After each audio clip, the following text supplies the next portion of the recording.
आज की ये अफ्तार पार्टी जो आयोजित की थी, इसका एक क्या संदेश देना चाहते थे आप? इस अफ्तार पार्टी का आयोजन यहाँ के हमारे चहीते कांग्रेस के कार्यकर्ता सलमान रिजवी, अबू भाई और फिरोज़ भाई, इन्होंने किया था। इसका आयोजन हम उनका तहे दिल से अभिनंदन करते हैं कि कांग्रेस की तरफ से ये कल एक आज हुई, कल हुई और आज एक, कि मेरे 2 साल के करियर में प्रेसिडेंटशिप के ये पहली इफ्तार पार्टी है। और मैं चाहता हूँ कि ऐसे हर साल, अभी हमने हमारे दोस्त अजीज़ इनसे डिस्कस किया, अनीस भाई से, कि ईद मिलाद को भी हम यहाँ पे एक प्रोग्राम रखेंगे बड़ा, और आप लोगों के इस सुनहरे मौके में हम शामिल होने की कोशिश करेंगे। सर, वो किस चीज़ का प्रोग्राम रहेगा? ईद मिलाद रहेगा। ईद मिलाद में क्या रखेंगे? ईद मिलन वही है, सबके साथ, सबको इकट्ठा लेके सबके साथ बैठना, चर्चा करना, कौमी एकता रखना, अमन रखना। ओके सर, जैसे कि एक तरफ आप एक अमन की बात कर रहे हैं, आपने हाल ही में सुना होगा कि एमएनएस के एक नेता अविनाश यादव मुमरा को लेकर एक बयान दिए थे, उस पर आपकी क्या प्रतिक्रिया है? उसके ऊपर अविनाश यादव मेरे छोटे भाई है। ओके, उन्होंने क्या बयान देना, उनका खुद का एक पॉलिटिकल एजेंडा है। वो एमएनएस के प्रेसिडेंट है, मैं कांग्रेस का प्रेसिडेंट हूँ, और वो उनकी जगह पर, हम हमारी जगह पर, हम सबके साथ है। वो किसी के साथ है, उससे हमें लेना देना नहीं। ओके, हम उनके साथ रहेंगे, जब तक वो धर्म के साथ रहेंगे हम उनके साथ रहेंगे। नहीं, आपकी प्रतिज्ञा क्या है? काय के बारे में? यही इसी को लेकर, यही मामले किसके बारे में? अजान, यानी आप जो मुझे- लाउड स्पीकर को लेकर है। देखिए, आपकी जो प्रतिक्रिया है वो मेरी प्रतिक्रिया है ना। अजान, ये कोई पाबंदी नहीं आ सकती ना अजान पर, आप समझे ना। ये सुप्रीम कोर्ट का रूलिंग है, डेसिबल पर पाबंदी आ सकती है। नहीं, उन्होंने अजान की बात नहीं की, उन्होंने कहा एक कोसा जामा मस्जिद के सामने हनुमान चालीसा पढ़ी। वहाँ पे 40 इस पे अभी क्या देखो, वो कहा हनुमान चालीसा पढ़े, वो उनका क्वेश्चन है, बराबर है।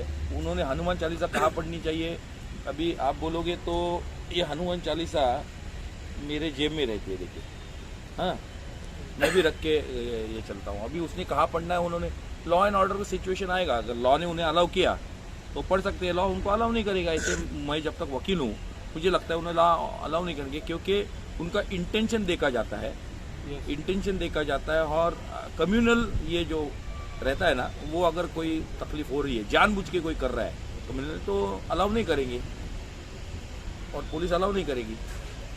बाकी रही बात हनुमान चालीसा पढ़ने की, तो वो भी माँ की औलाद है, आप लोग भी माँ की औलाद है ना, कोई थोड़ी डरता है किसी से। सर, आप यहाँ मुमरा कोसा की जनता से क्या संदेश देना चाहते हैं? अमन शांति बरकरार रखिए। आने वाले समय में ये पाक का महीना है आपका, आपको सभी को, सभी मुस्लिम भाइयों को आने वाली ईद की मेरी तरफ से शुभकामनाएं। हिंदू और मुस्लिम यहाँ पे मिलके भाईचारे से रहे, और ये मुमरा का नाम हमेशा रोशन रखे। सर, आप क्या कहना चाहेंगे? देखिए, सबसे पहले तो मैं ये कहना चाह रहा हूँ कि आखिरी अशरे में हम चल रहे हैं। अल्लाह ताला हम सबके इबादतों को कबूल करे। आज देश भर में, सिर्फ कलवा मुमरा या थाना या महाराष्ट्र की बात नहीं, पूरे देश में एक नफरत का वातावरण तैयार किया गया है। और रही बात, जैसे कि आप सवाल कर रहे थे एमएनएस को लेकर, आज भी उन्होंने औरंगाबाद में एक सभा का आयोजन किया है। मैं तो साफ बोलता हूं कि मन से अपना पूरा वकार खो चुकी है। अपना खोया वकार हासिल करने के लिए उस पार्टी की कोई बुनियाद बची नहीं, तो इस तरह की जातीय भेदभाव की राजनीति पे वो उतारू हो गए। और वैसे भी राज ठाकरे को आजकल कोई सीरियसली लेता नहीं है, क्योंकि वो अपने ही एजेंडे पे ठीक ढंग से रहते नहीं हैं। वो कभी कुछ कहते हैं, कभी कुछ कहते हैं, कभी कुछ कहते हैं। हमारे थाना के अध्यक्ष विक्रांत भाई ने जो कहा, उनकी बात भी बिल्कुल दुरुस्त है कि अभिव्यक्ति की आज़ादी लोगों को है, मगर आप जो सुनना चाह रहे थे, कांग्रेस की यहाँ पर साझा हुकूमत है। यहाँ पर शिवसेना के मुख्यमंत्री है, गृह मंत्री राष्ट्रवादी के है, हमारे भी मंत्री उसमें शामिल है। ये कांग्रेस, एनसीपी और शिवसेना की साझा हुकूमत है। लॉ एंड ऑर्डर हम किसी को हाथ में लेने देंगे नहीं, किसी को भी हम लॉ एंड ऑर्डर लेने हाथ में देंगे नहीं। आपने देखा होगा ऐसी ही कोशिश कुछ दिन पहले अमरावती से आके ऐसी पब्लिसिटी स्टंट के लिए लेने की कोशिश की, उसे जेल का रास्ता दिखा दिया गया है। अगर राज ठाकरे या उनके लोग कोई भी हो, चाहे अविनाश यादव हो या कोई भी हो, अगर लॉ एंड ऑर्डर अपने हाथ में लेंगे तो कानून अपना पूरी तरह से काम करेगा। हम कानून पे पूरा विश्वास भी रखते हैं, और रही बात हम हुकूमत में हैं तो हम ऐसा हरकत किसी से होने भी नहीं देंगे। अनिल साहब, ये आपकी प्रतिक्रिया कि आपकी पार्टी की लाइन है? ये पार्टी की लाइन है। कांग्रेस देखिए, की लाइन पार्टी ने बाकायदा पार्टी भी और महाविकास आघाड़ी की भी लाइन है। महाविकास आघाड़ी ने अभी महाविकास आघाड़ी ने एक सर्वदलीय बैठक बुलाई गई थी, जिसमें जनाब भी पहुंचे थे, मनसे के भी अध्यक्ष पहुंचे थे, दूसरे भी लोग पहुंचे थे, मगर बीजेपी के लोग नादारात रहे। कांग्रेस, क्योंकि उनका मुखौटा खुल चुका है लोगों के सामने। देखिए, महाविकास आघाड़ी को कांग्रेस के नेताओं ने साफ बोल दिया है, अगर हम आपके बाजू से नहीं खड़े हो गए, महाविकास आघाड़ी हमारे भाइयों के इस झमेले में, तो हम महाविकास आघाड़ी से बाहर निकल जाएंगे सरकार से। और इंशाल्लाह ऐसी कोई बात नहीं, और किसी की मां ने ऐसा लाल जनाने जो मुमरा जैसी जमीन पे आकर हमें ललकारे। रही बात, बेशक हनुमान चालीसा पढ़िए। हनुमान जी एक शक्ति देने के लिए, प्रेरणा देने के लिए होते हैं, और बल के साथ साथ में हनुमान जी ने हमेशा बताया है कि अहंकार को नष्ट कीजिए अगर बलवान बनना हो तो। और वक्त वक्त पे आप कथाएं देखिए, मैंने कथाएं कहीं देखी है, कथाएं देखी है, मैंने सुना हूं जहां तक के बड़े बड़े जो शूरवीर थे उनका भी अहंकार, जो धार्मिक होने के बावजूद अधर्म पे नहीं जा सके, इसलिए हनुमान जी आए और उन्होंने ज्ञान दिया कि आप अपना अहंकार तोड़िए। जिस तरह अर्जुन को ज्ञान दिया, जिन्होंने कहा कि मैं अपना इससे राम सेतु मैं बाणों से बना दूंगा, राम जी ने जो किए थे वो गलत था, अहंकार था। हनुमान जी आके उनका अहंकार तोड़े, और उन्होंने क्या नाम है, इसी प्रकार बलराम के साथ में भी उन्होंने एक घटना उसके साथ में हुई कि बलराम में आके वो पूछ उठा नहीं पाए। तो हनुमान जी की यहाँ पर देखे, राम को इस मुल्क में हमारे गैर भाई, हमारे भाई या दूसरे हिंदुस्तान के लोग हैं, वो उन्हें अपना आदर्श मानते हैं, उन्हें अपना अल्लामा बहुत इकबाल ने बड़ा उन्हें इमाम हिंद कहा है। इमाम हिंद कहा है। अल्लामा इकबाल का शेर है कि अहले नजर को नाज के इमाम हिंद है, ये तो कहा ही, उनका शेर है, बाकायदा शेर है। तो अल्लामा इकबाल ने नहीं, और हम किसी की आस्था को, हमारा भी मजहब लकुम दिनुकुम वलिय दीन, हम किसी के मजहब को बुरा नहीं कहते। हमारी बात में हम किसी की मस्जिद में हम जाके वो करेंगे, ऐसा हमने मंदिरों में जाके हम अजान देंगे, ऐसा तो हमने नहीं कहा। हमारा मजहब इजाजत ही नहीं देता। हम प्रेम सद्भाव से चलने वाले लोग हैं, और प्रेम सद्भाव को लेकर चलते रहेंगे इंशाल्लाह। ओके सर, एक सवाल, जैसे कि अभी बहुत ही अच्छा लग रहा है, जैसे कि आप यहाँ पे भी देखेंगे, इन्होंने टीका भी लगाया, टोपी भी लगाया, एक यूनिटी का मैसेज ये खुद सामने से दे रहे हैं। मैं ये जानना चाहूँगा कि जो यहाँ पे लोग बैठे हैं, जैसे आपके बाजू में मैम भी बैठे हैं, यहाँ पे जो लोग बैठे हैं, ये है रियल इंडिया जो मेन स्ट्रीम इंडिया टीवी पे दिखाता है कि वो है? देखिए, यही रियल इंडिया है, असली भारत ही ये है। अगर ये भारत नहीं रहेगा तो भारत टूट जाएगा। और यही लोगों ने सबने मिलके, आपने देखा होगा कि इतनी दंगा करने के बाद में दिल्ली में जहांगीरपुरी में जो दंगा हुआ, उसमें लोग निकल के, लोगों ने तिरंगा रैली निकल, लोगों के घर तोड़े गए बाकायदा।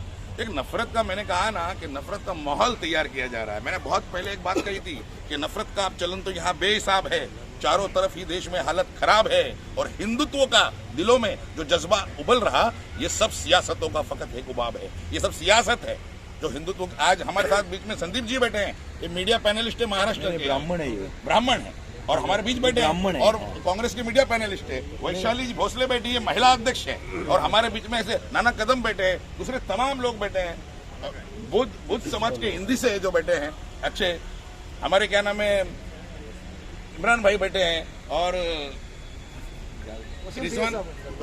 वसीम सैयद बैठे हैं। तो मतलब आपके कहने का मकसद हिंदुस्तान की जो गंगा जमीन तहजीब है वो ये स्टेज पर नजर आ रही है। बेशक, और ये हमेशा कायम रहेगी। एक आखिरी सवाल आपसे दिखेगी आपको, 3 मई को भोंगा नामी फिल्म राज ठाकरे की तरफ से आने वाली है। एक्चुअली वो फिल्म पहले से आ चुकी है, उसको री रिलीज किया जा रहा है। ऐसा है, जहाँ तक भोंगे की बात है, मैं आपको बता दूं, लॉ एंड ऑर्डर सबके लिए है। केवल मस्जिदों में भोंगे नहीं है, गुरुद्वारे में भोंगे है, मंदिरों में भोंगे है, और भी तमाम धार्मिक स्थलों पे भोंगे है। सुप्रीम कोर्ट की साफ गाइडलाइन है, 6 बजे से लेकर रात को 10 बजे तक हम स्पीकर का अजान के लिए, धार्मिक प्रवचनों के लिए इस्तेमाल कर सकते हैं। वो बात डिजिबल साउंड का है, वो पुलिस स्टेशन का काम है। जो निजी जो पुलिस स्टेशन है, जो लॉ एंड ऑर्डर मेंटेन करने वाले, उनका काम है कि वो चेक करें कि उसकी आवाज बढ़े नहीं। और अजान तो बहुत खूबसूरत चीज है, से लेकर युवाओं की बेरोजगारी से लेकर देश में किसानों की लड़ाई को लेकर, छात्रों को लेकर हर जगह कांग्रेस लड़ रही है। कांग्रेस को आपने कभी भी मंदिर मस्जिद में बांटते हुए नहीं देखा होगा। तो देश में ज्यादातर मैक्सिमम मुद्दे धर्म को लेके क्यों निकलते हैं? देश में और भी बहुत सारी इशू है, ये बेरोजगारी एक बहुत बड़ा 2014 issue है। के आपने देखा होगा 2014 के बाद से कुछ ऐसे लोग बैठे हैं जिन्होंने धर्म के नाम पर अपनी सारी चीजों को दबाना है। आप देखिए महंगाई देखिए, आज 116 रुपए पेट्रोल के दाम हो गए हैं, 1000 रुपए सिलेंडर हो गया है। उसकी ना चर्चा करके वो हनुमान चालीसा की बात करते हैं। मैं ब्राह्मण हूँ, मैं हिंदू मुद्दा हूँ। क्यों बनाया जाता है? जी? धर्म को लेकर ही क्यों मुद्दा बनाया जाता है? देखिए, ये जो ताकत है वो धर्म के आधार पर ही काम करना चाहती है। जो इस समय देश में बैठे हुए देश के प्रधान या उनके सहयोगी लोग, आप देखिए एक भी सेकुलर आदमी को या कांग्रेस के किसी भी नेता को जो कभी धर्म की बात किया हो। हम महंगाई की बात करते हैं, बेरोजगारी की बात करते हैं, हम पेट्रोल के लिए आंदोलन करते हैं, हम कलवा मुब्रा के लिए आंदोलन करते हैं। यहाँ जितने भी अवैध निर्माण हो रहे हैं, हमारे जिला अध्यक्ष, हमारे यहाँ के स्थानीय नेता आपको हमेशा आंदोलन करते दिखते तो होंगे। ऐसा क्या हो रहा है कि इतनी सारी बातें आप कर रहे हैं, समस्याओं की बातें कांग्रेस कर रही है, हर बेसिक इश्यूज को उठा रही है, लेकिन उसके बाद धर्म जीतता नजर आता है। नहीं, देखिए कैसा है कि इन्होंने लोगों का माइंडसेट किया है कि आपने देखिए स्कूल कॉलेज बच्चों के बंद, ऑनलाइन क्लासेस चल रहे हैं, लोग कोरोना की मार से ही बाहर नहीं निकले हैं, दूसरे कंट्रियों में हमला हुआ है उसके भी भारत पर असर हुआ है। उन सब चीजों को डाइवर्ट करने के लिए ये कभी ना कभी जात की बात करते हैं, कभी हनुमान जी की बात करते हैं, कभी श्री राम की बात करते हैं। तो क्या है, इनके पास कोई उस विषय ही नहीं रह गया है, पब्लिक के लिए इनके स्कीम्स ही नहीं रह गई है। ये इस कॉलेज और स्कूल को प्राइवेटाइजेशन कर दे रहे हैं। उन सब चीजों को दबाने के लिए ये भगवान और जात पात की बात करते हैं। क्या अभी 2024 में पब्लिक चेंज करेगी इनको? क्योंकि 14 देखा, 19 देखा, अभी 24 देखना है। ये पूरा साल इन्होंने धर्म में निकाल दिया, धार्मिक भेदभाव पैदा करके। तो क्या ये चेंज होगा यहाँ पे?